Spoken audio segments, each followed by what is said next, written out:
From trying to steal the Krusty Krab's secret formula to trying to dominate the world, let's expose the evil plans of the little green twat, Plankton, whose schemes never really worked, maybe because of how small and bitter he is. It's so simple, yet so evil. When Plankton finally decided it was time for him to call for backup in Plankton's army to steal the Krabby Patty formula, it didn't go the way he planned, as he ended up running back to his computer wife. It seems like a normal day for everyone at the Krusty Krab, but for our ever money-loving crab Mr. Krabs, it isn't, and that's because today's the 25th anniversary of Plankton trying to steal the Krabby Patty secret formula. Fascinating. Well, talk about someone who doesn't give up easily. His favorite song must be Never Give Up. If I were the one, I would have found some other evil plan to execute, maybe robbing a bank. I would be caught within seconds of doing that. What starts as Mr. Krabs being paranoid and cranking his eyebrows in suspicion. Wait a minute, crabs don't even have eyebrows. Anyway, things quickly escalate, and it doesn't end up being all rosy or green for the little one-eyed guy with antennas on his head. The first customer of the day turns out to be a weird robot who shouldn't have any business coming to the Krabby Patty, and of course, this instantly makes Mr. Krabs alert that he sends SpongeBob to clean the men's room and push Squidward out of the register like he was some rag doll or something. Anyway, it turns out that Plankton didn't bust out of the robot as Mr. Krabs expected, and this made him lower his guard until... Aha! Seems like Plankton didn't plan out his heist well, because how could you go to an operation without the necessary equipment? Or maybe he thought he could throw in some magic words and hypnotize Mr. Krabs. Now hand over the secret Krabby Patty formula. What? I don't know. It seems like his rivalry was the one with a plan, a devious plan if I must say. Well then, allow me to suggest your next move. He went back home all soaked and feeling down because he couldn't take what didn't belong to him. And instead of his wife, well, he thinks a computer is his wife, so let's leave him to be delusional. Anyway, instead of the computer to give him good advice, she instead tells him to find muscular henchmen who will do his bidding. I like the sound of that. Yeah, good luck convincing fish 20 times your size to become your minions. Even I would push the idea right out the window when it was suggested, but someone like Plankton, for some reason, thought it was a good idea until it wasn't. I don't get it. No matter what I do, I always end up being squashed by someone bigger than me. He was stepped on, just like the way he should have stepped on the idea immediately after it was suggested. His brain must have gotten some factory reset from the beating he received, because finally, the day he comes up with a plan that will surround and engulf Mr. Krabs and the Krusty Krabs literally. So he went ahead to send letters, make phone calls, and draw in the sky just to invite all the planktons at the bottom of the ocean. So it's finally time to receive his anticipated visitors, and when he does, he almost loses his marbles. At the Krusty Krab, it's almost closing time, and Mr. Krabs sure is happy that he hasn't heard from Plankton in a while, but it seems like he spoke too soon. Plankton must have felt so victorious as he and the sea of other planktons chased Mr. Krabs and Squidward and stuffed them into the toilet, just as it was done to him earlier that day. Talk about some strong karma. So the interrogation starts, and Plankton starts to feel like a detective questioning the suspect. But it's ironic that he just wanted to take something that doesn't belong to him as if it's his sole inheritance. They finally crack open the safe to take the secret formula, and at this point, Plankton must have thought, "Oh, victory at last!" But in fact, it was far from being any time victorious. Rather, it was so traumatizing that he wouldn't leave his bed for a week. It seems like Plankton lost to Mr. Krabs big time and won't be showing his face anymore. Our dear yellow sponge, for the first time, missed out on everything. Hey guys, did I miss anything? How can thousands of plankton with their war noise go unnoticed by SpongeBob? You have to be a different type of deaf not to hear that. Plankton was the only one to believe that the book he saw there was the secret formula because Squidward immediately guessed where Mr. Krabs kept the original one. It's at home, under your mattress. Curse you, Squidward! This in turn made the not-so-clever crab run home crying while cursing Squidward. Oh, poor Plankton. I'm sure his wife is going to add more salt to his injury and remind him how much of a failure he is, rather than consoling him. Well, good for him. What do you expect from a robot without emotions? This time around, Plankton decides to make a mess of everything, or should I say everyone, as he turns both Mr. Krabs and all the customers in the Krusty Krab into babies in goo-goo gas. Free babies, anyone? Oh, it's turning everyone into a baby time and running away with the Krabby Patty secret formula, but of course, leave it to Plankton to turn into a completely confused mess. Everything starts calm. Plankton's disguised as a pepper shaker trying to steal any Krabby Patty he can lay his hands on, and is immediately sniffed out by the red claws snapping boss who throws him out like some trash that belongs to the dumpster. Why do you disguise yourself as a pepper shaker if you can't handle the heat, huh? Now, Plankton's kind of out for revenge and ready to continue his failed mission, so he pulls a card no one sees coming. I'll turn Eugene Krabs into a powerless baby. But it seems like Plankton forgot that he's a little guy himself, and even a normal baby would be bigger than him. This idea comes back to bite him in the ass, like literally. Mr. Krabs, or shall I say Baby Krabs, took a long bite out of him. Plankton should reconsider being a villain, cause what type of villain blurts out his entire plan to the opposing person? Formula will be mine. Wait a minute, I know the answer to that. A shitty fake villain, that's what! For the first time, our happy fry cook made some wise decisions and called the cops on Plankton's green ass. But I guess the cops in Bikini Bottom aren't smart. No match for my genius! That was easy. SpongeBob tries to explain everything to his not-so-happy colleague, Squidward, but what is his reaction? Don't know about you, but I'm going on my coffee break. A very long coffee break. Guess who didn't give up and came back for round 2? Plankton! That's right, SpongeBob, I'm back. Well, you guessed it right, the one-eyed stealing jerk. It's like his calculations were not right because when he sprayed the gas again, SpongeBob turned into a baby while Baby Krabs turned into Mr. Krabs. He kept going back and forth with this and eventually... Barnacles! I've run out of gas! Krabs! Nice diaper! Once again, he lures Mr. Krabs out to the mail post and chases him into the Krusty Krab with a spray when he eventually sprays the gas on him. Instead of turning into a baby, Mr. Krabs turns into Grandpa Krabs. Plankton's like, What the heck happened to you? You wouldn't be asking that question if you got everything right in the first place. Victory seems really, really close to Plankton as he was so close to the door with the Krabby Patty on top of his head. But before you know it, he was being chased by 2 gigantic old grandpas who were almost out of breath. Just when he thought he was at the finish line, he got caught in a net like a fish. It seems like Plankton lost his shame in the sea because after being beaten up by a group of old people, I would make my room my hideout for a while till things calmed down. At the grand finale, Plankton bursts into the Krusty Krab like a toddler high on sugar Everyone say your ABCs! and unleashes his crazy gas on everyone in sight. What crime did the innocent customers present at that moment commit, huh? Being hungry? Ah, come on, that sucks. Hold on, I gotta say that baby Squidward is one hell of an ugly baby. Take a look at that huge head. It seems like Plankton forgot his earlier ordeal with Baby Krabs and didn't come prepared this time around. While running from the babies, he saw the reason for the season at that moment, and it was none other than the secret formula in all its glory being held by Baby Krabs. Give it here, you big stupid baby.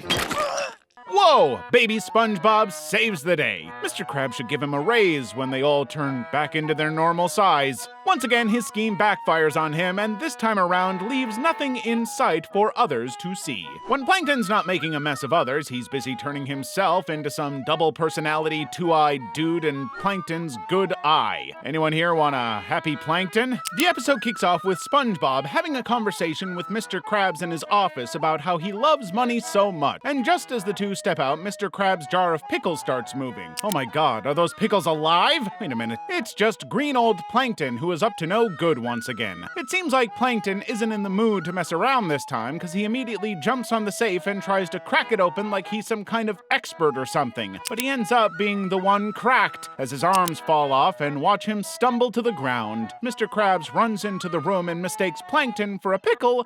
Now, what was that rule about drop food? Was it 5 seconds or 5 minutes or...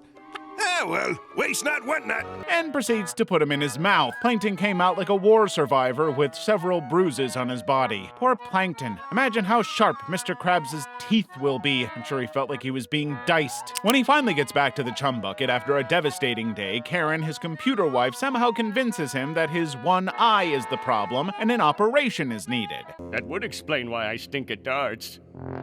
At times, I sit down and wonder how someone as smart as Plankton, who made all those computers and science stuff in his lair, be so dumb. Even most of the yellow minions were able to complete their weird missions with only one eye, so I'm sure his sight ability isn't the problem at all. So they start with their operation, and one after the other, we see different disfigurations of Plankton until they change their approach and get tiers of any normal fish or sponge in Bikini Bottom that has 2 eyes. Trust Plankton to go for the easiest target, which is none other than our favorite square sponge. And he wasn't wrong at all. All he has to do was tell him a cooked-up sob story, and SpongeBob was ready to drown Bikini Bottom with his tears. The last attempt at an operation was successful. Well, Plankton has a second eye now that's similar to SpongeBob's own. But turns out the eye wasn't the only thing similar to the always happy, bright, and yellow guy who lives in a pineapple. On his way to do his usual evil of trying to steal the secret formula, he gets distracted by the environment, which for some reason looks beautiful to him.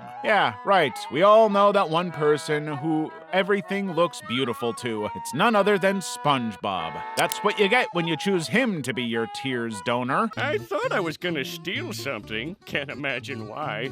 So, I'm just enjoying this lovely day. Now Plankton can't do any evil, even when his robotic wife accuses him of being Kneevil, whatever that means. He flat out denies it. It finally dawns on him, though, after he sees the secret formula on the floor somewhere and returns it to Mr. Krabs, and of course, trusts the owner of the Krusty Krabs to be highly suspicious of him. Damn, it's just like finally getting that designer bag or shoes and you just go give it away to someone that doesn't know its worth. Plankton's pissed right now and is trying to pop that personality-switching eyeball, but it doesn't seem to be working, which makes him very sad. Ironically, a surprise party is thrown for Plankton due to all the good deeds he has done that day, and while SpongeBob and others are hugging him, the eye suddenly pops. And guess what? Evil Plankton was back like he never left. The first thing he did was to chase everyone out of the party, and they quickly ran out like their pants were on fire, even though it wasn't. But if they weren't fast enough, Plankton would have lasered their butts up. Moral of the story? Be happy with what you have and don't go taking advice from your computer wife. We all know that Plankton's evil and a big jerk, but going as far as feeding people stomach-churning chum is on another level, and that's exactly what he does in Chum Bucket Supreme. Fum chum, anyone? This episode starts off with Plankton minding his business for the first time when he suddenly sees 2 customers packed directly in front of the chum bucket. For a moment he thinks that they are here for him before they dash his hope and tell him that the Krusty Krab parking lot is full, so that's why they are packed here. It's bold of Plankton to assume that anyone would ever come to his restaurant in the first place. Was he ever in business? Because I know that the chum bucket has been empty for years now, probably filled with cobwebs that can easily and mercilessly choke anyone. So now he's up for competition with the Krusty Krabs and ready to steal its customers right under their noses. Now, what is the first thing you gotta do when you want to attract customers? Having a good brand name. But it seems like no matter how hard Plankton tries, that little brain of his can't come up with a good name. The best he can come up with would surely make anyone who saw it stay 100 miles away from the chum buckets. It seems like he's in luck today, though, as none other than dumb old Patrick walks by his signboard and gets his brain burnt in the process of trying to read what Plankton put up there. Anyway, after a moment of recovery, Patrick goes up there and takes matters into his own hands, which for the first time made a lot of sense because immediately he switched up the name on the signboard. Lots and lots of people start trooping into the chum bucket. Now, Plankton thinks that this is the best option to snatch his rival's customers and grow his own business, so immediately hires his first staff, Patrick, as his slogan manager. While this was happening, Mr. Krabs watched as most of his customers followed a different direction and went right across the street. Now he's convinced that Plankton got his hands on his secret formula and is ready to take it back with all his might. But later they find out that this isn't the secret formula, but it's the slogan outside that is making people come in their numbers and continuously stuff their faces with that chum. I think think these guys have great potential to become brain-dead zombies, because how can you keep eating something so horrible and keep chanting, Some is fun. "Ew, I could never. If I ate such a thing, it wouldn't only haunt my digestive system, but it will also haunt my dreams and have me on the verge of insanity." The people are getting sick of the same slogan and they're beginning to lose interest, so what does Plankton do? He calls a board meeting with Patrick. Let's be honest here, these two have absolutely no business being in a board meeting. Do they look like they even fit in there?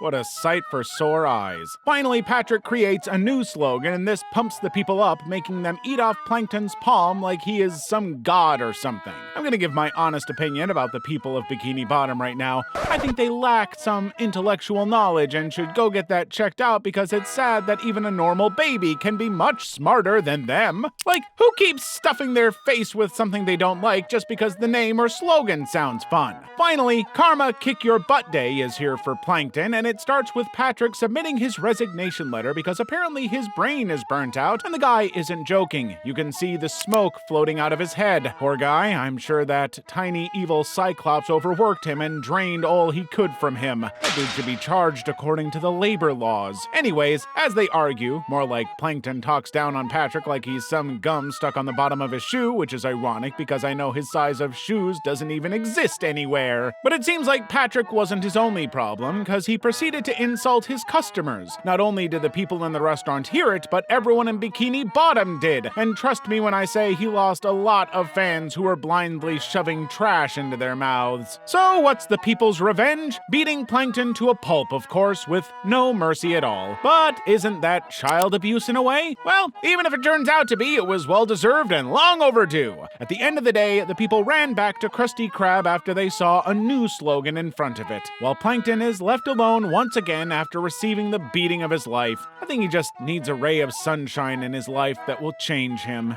When Plankton decides to get a pet in Plankton's Pet, it's not just any normal pet, it's one that easily deceives you with its small size and cute nature, but turns out to be scary as heck when things go down. As he's about to escape with one Krabby Patty dressed as a baby, Mr. Krabs immediately gets alerted and storms out of his office like a tornado that's about to wipe out a whole town. When he gets home after being beaten up and failing at his plan once again, Karen tells him that he needs to chill out on this for a while and find something that will make him happy. Oh, what a wonderful idea. Why didn't you say so ever since, Karen? Huh? Now, SpongeBob, who overhears them, offers to take Plankton to an animal shelter he knows so they can get him a pet. After checking several animals in the shelter, Too stupid.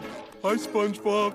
Hey, Patrick. and almost being eaten by a creepy one there, he finally finds a little amoeba doggy who seems to like him a lot. I'm scratching my head right now trying to figure out how an amoeba can be a dog, but oh well, what do I know? Back at the chum bucket, Plankton's teaching his new pet how to do a few tricks, and of course, it's not Plankton if he doesn't add how to steal a Krabby Patty. But before he could even complete his sentence, Plankton couldn't believe his eyes. What he's been trying to get for years now just easily rolls into his place because of Spot. Ah, what a good doggy. Just as they were talking about what reward the amoeba deserves, he goes ahead and does this.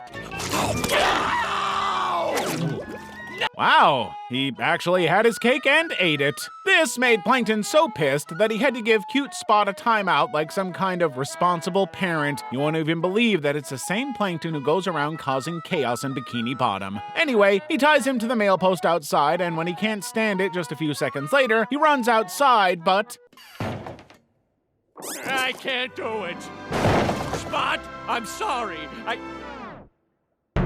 While Plankton was crying and looking for Spot, SpongeBob found him outside by the dumpster, and together the two of them went into full search mode. Finally, they stumble upon the animal shelter, and when they go inside, it's all dark and spooky. So they attempted to on the first switch, and when that didn't work, they tried the second switch, and from there, things almost went out of control. Of course, that's until something like a miracle happened. That's what they mean when they say don't judge a book by its cover. If it was left to that dog, he would have eaten the other animals whole just like he did that Krabby Patty. Even though Plankton now has a loyal pet who will shower him with love and affection, I'm sure that deep down within him he has a regret of not accomplishing his main goal, which was stealing a Krabby Patty. You would think that by now the little fella is getting so much love that he doesn't go looking for trouble again, but that's the complete opposite, as this time around he pulls off deceiving the workers of the Krusty Krab. Well, that's until Mr. Krabs happens in Bucket Sweet Bucket. Plankton's so sick of Chum Bucket's lack of business at this point, and he comes up with an idea to remodel it, but he can't do that because he lacks the size for it. If I was there, I would have advised him to go into another line of business, because it doesn't seem like this one's ever going to get back on its feet. Since he can't do it on its own, he has to come up with a better way, which is to fool the only people who would fall for it, and that's none other than SpongeBob and his silly best friend, Patrick.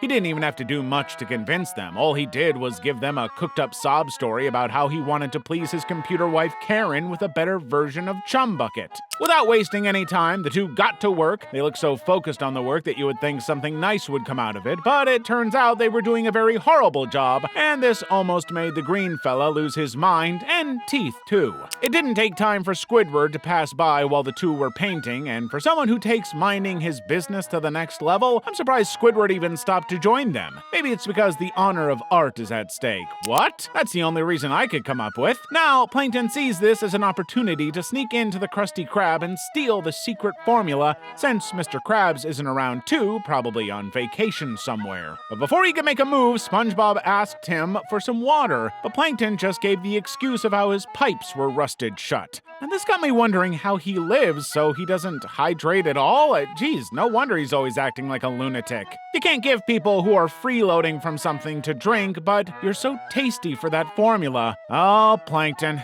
make it make sense. Now, this moved SpongeBob and Patrick to start replacing parts of Chum Bucket with parts of the Krusty Krab. He finally gets into the safe of the Krusty Krab, and lo and behold, it is a to-do list that's there and not the secret formula. Plankton's pissed, and just at that moment, Mr. Krabs returns from his vacation without wasting any time. He pushes the Krusty Krab, which is now joined together with the Chum Bucket, back to its original position. Well, that's a tough move. I have to try that one of these days. I hope I don't land in the hospital. Seems like Plankton is tired of failure already, and just before Mr. Krabs can finish his speech, Plankton does it for him and even flings himself away and lands face flat on a now empty Chum Bucket land. He must feel as empty on the inside as that land. Thanks to Plankton's once again failed plan, Mr. Krabs now has a state-of-the-art new structured restaurant, and trust me, he's loving it and making the most out of it. Unlike someone who's being nagged by his wife who's not even an actual person. It must suck to be Plankton.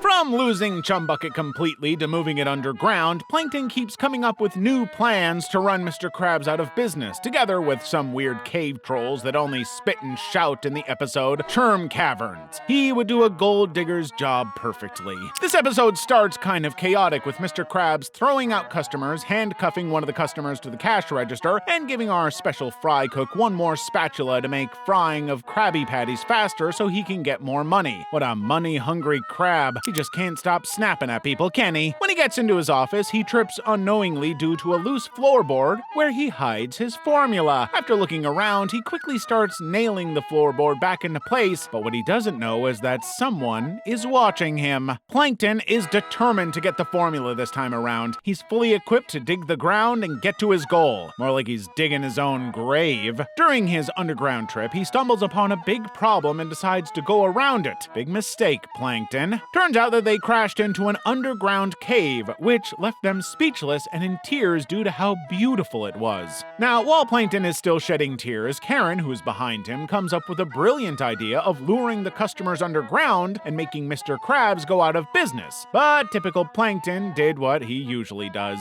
Karen, please. I'm trying to process my emotions.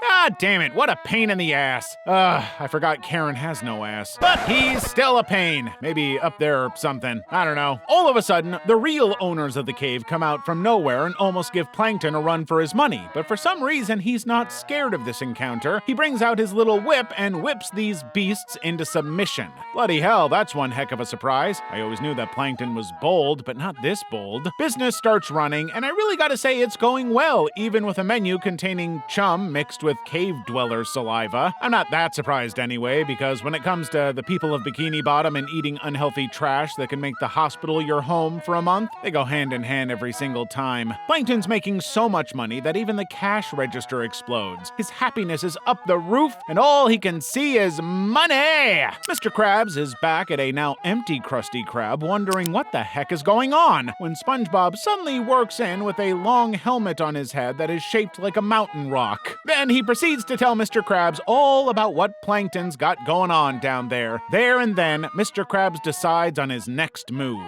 Now, Plankton's very angry at Mr. Krabs for coming down there and snatching his customers right in front of him. Oh, Plankton, it's cool when you do it, but not when others do it. Come on, man! The two go back and forth, digging and digging until they get trapped together with no way to escape their fate.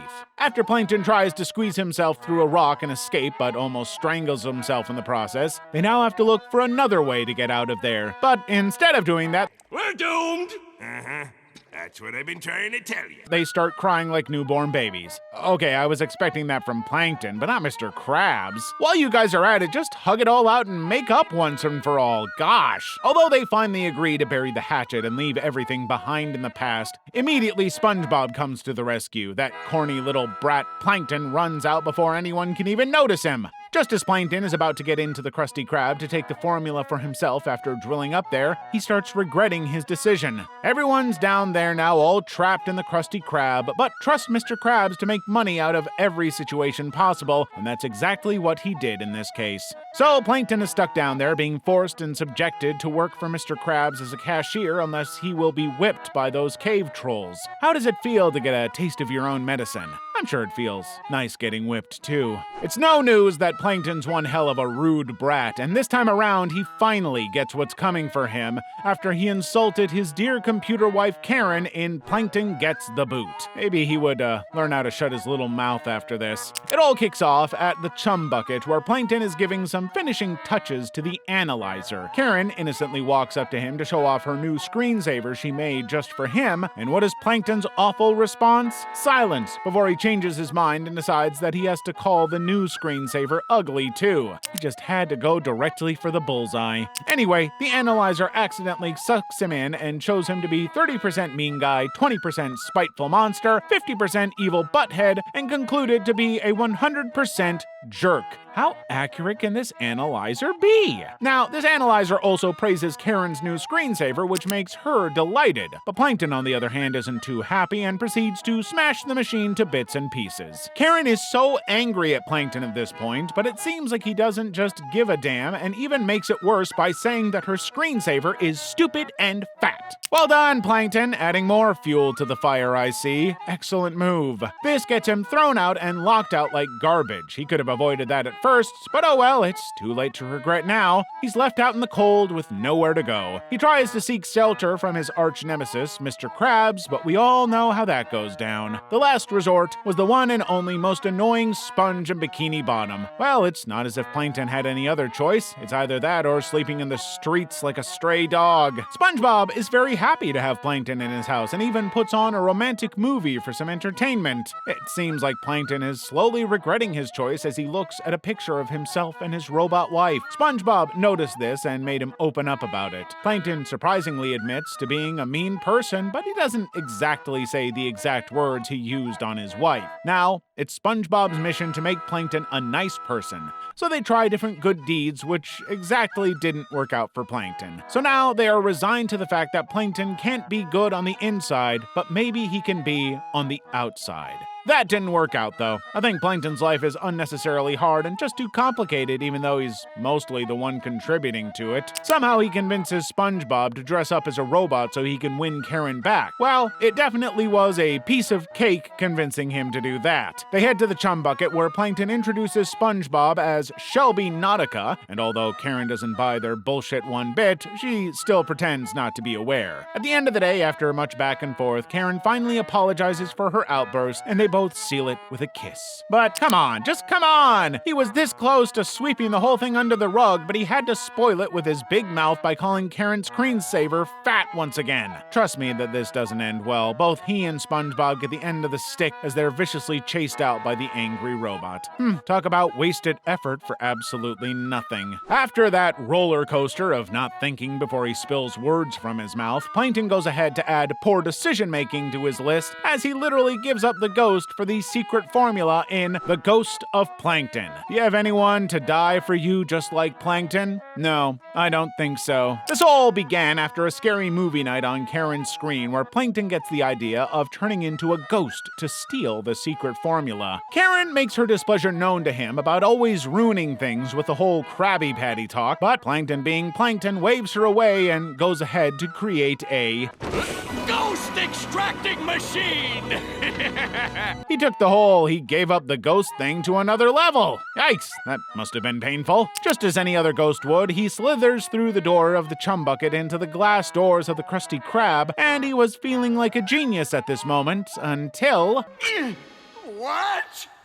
No, no, no! While he is still dwelling on his misery, he hears laughter coming from the other side and goes to check it out, just to see a ghost that looks like a pirate laughing his ass out. It's understandable why he's laughing at Plankton, because after all, Plankton's a laughingstock. I'm sure he knows that too deep within him. The ghost goes in and grabs the secret formula and flaunts it in front of Plankton, who's on the verge of tears because he can't seem to do the same. Most people have peace after dying, but Plankton's case is totally different. Not like I've died before or something to know that, but you get me, right? Finally, the pirate ghost decides to teach him the basic steps to become a proper ghost. From shapeshifting, they move to scaring, and from that, they move to house haunting, where, unfortunately, Squidward, who is trying to get his beauty rest, is the victim.